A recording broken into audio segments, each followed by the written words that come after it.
Welcome back to another technical deep dive here in the debug zone. Today we're tackling a big question and breaking it down with insights from other users. Hopefully this clears up some misconceptions and helps you get the answer you need. So buckle up, stay a little curious, and let's jump right in.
And that's a wrap.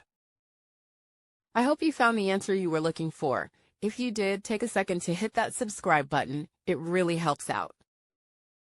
And let me know in the comments which solution worked best for you.